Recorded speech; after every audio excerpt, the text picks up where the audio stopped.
des propos racistes, à savoir il m'a dit sale terroriste, sale arabe, sale musulmane, tout ça en me tirant mon voile. Donc en me le tirant vers l'avant, il a réussi à me l'enlever à moitié. Donc moi à ce moment-là j'ai commencé à crier, il continue dans ses propos, Al-Qaïda, rentre dans ton pays, etc. Et donc pour me défendre je lui ai donné un coup. En fait à un moment donné il m'a aveuglé, donc j'ai remis vite mon voile, je lui ai donné un coup sur le bras. Et à ce moment-là il m'a décroché une grosse gifle parce qu'il n'a pas supporté le fait que je l'ai frappé. Et voilà, après il est reparti en courant, il est remonté sur le scooter de son ami et ils sont partis. Comment ça s'est passé exactement quand elle nous a raconté? Elle nous a dit qu'elle allait au laboratoire. Elle était sur l'avenue Antonin-Georges Belin et c'est que de là en fait ils l'ont attrapé, ils l'ont traîné par terre jusqu'ici. Et au moins peut-être 30 mètres, 30 bons mètres. Ils l'ont attrapé ici parce que c'est une rue pas trop de passage le matin. Et donc à partir de ce moment-là ils l'ont roué de coups comme je vous ai dit, ils l'ont déshonoré, ils l'ont déshabillé, ils l'ont retiré son voile, ils l'ont coupé les cheveux, ils l'ont laissé par terre et en fait une fois qu'on l'a vue elle était complètement tétanisée, elle était vraiment choquée. Et elle m'a carrément dit ouais j'ai cru que j'allais mourir. J'ai vraiment cru que j'allais mourir.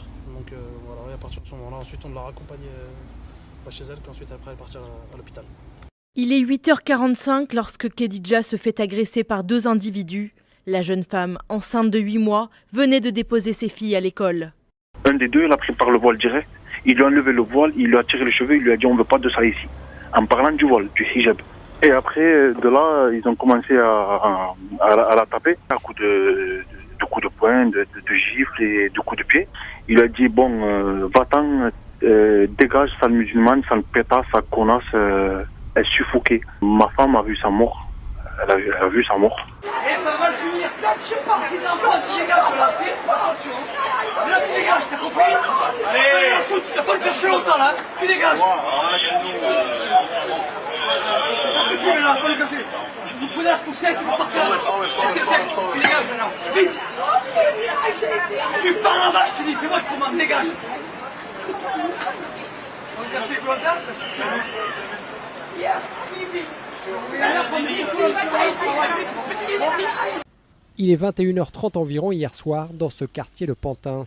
En pleine rue, un individu en scooter tire à bout portant sur une femme au volant de sa voiture, sans prononcer aucune parole. Elle est abattue de 2 balles dans la tête. Son agresseur prend la fuite en scooter. 6 douilles de 9 mm provenant d'un pistolet automatique sont retrouvées sur place. Selon une source proche de l'enquête, il s'agit d'une exécution. L'identité de la victime qui n'avait pas de papier sur elle n'est pas confirmée. Elle n'est pas connue des services de police. C'est une femme âgée d'une 30aine d'années qui portait un voile intégral. Et un agent de la ville de Paris chargé d'aider les élèves à traverser s'en prend à Nawal qui est au volant de sa voiture. Il frappe sur son capot pour la maintenir à l'arrêt. La mère de famille se gare alors pour avoir une explication. Il crie dessus, il s'approche, il me dit de dégager, et il fait allusion à mon voile et il me traite de sale arabe. Je comprends pas trop ce qui se passe et là il me frappe au visage. Un coup de poing sur ma lèvre qui a renflé et qui s'est fendu. Des passants interviennent pour stopper l'agent municipal. De nombreux témoignages recueillis par le site d'information Bondiblog confirment les insultes racistes. Nawal a déposé plainte.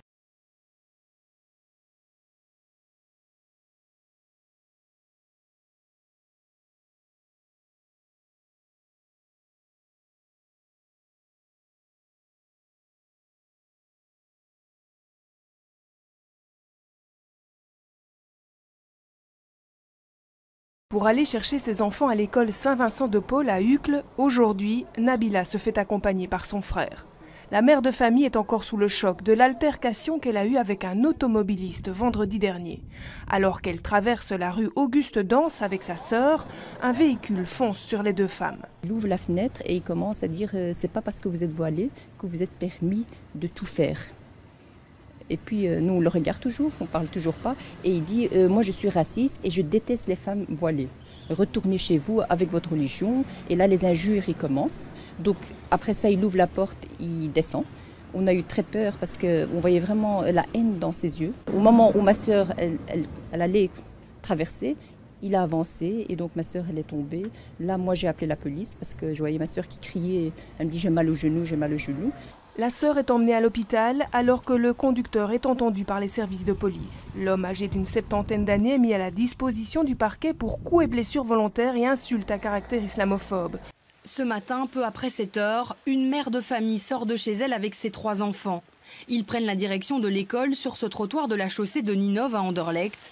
quand un homme armé d'un couteau surgit et poignarde à 3 reprises la mère de 32 ans à quelques mètres de cette station-service. Ce soir, l'auteur n'est toujours pas identifié, son mobile non plus. Connaissait-il sa victime? S'agit-il d'un règlement de compte ou d'un acte isolé? La jeune femme portait le voile, mais rien n'indique à ce stade qu'il s'agisse d'une agression raciste. Petit, hein? Il y a des petits. Et lâchez-la. Lâchez-la, vous faites quoi? Qu'est-ce qu'elle a fait? Et alors, Elise, qu'est-ce qu'elle a fait la petite? Qu'est-ce qu'elle a fait la petite? Qu'est-ce qu'elle fait? Le flashball?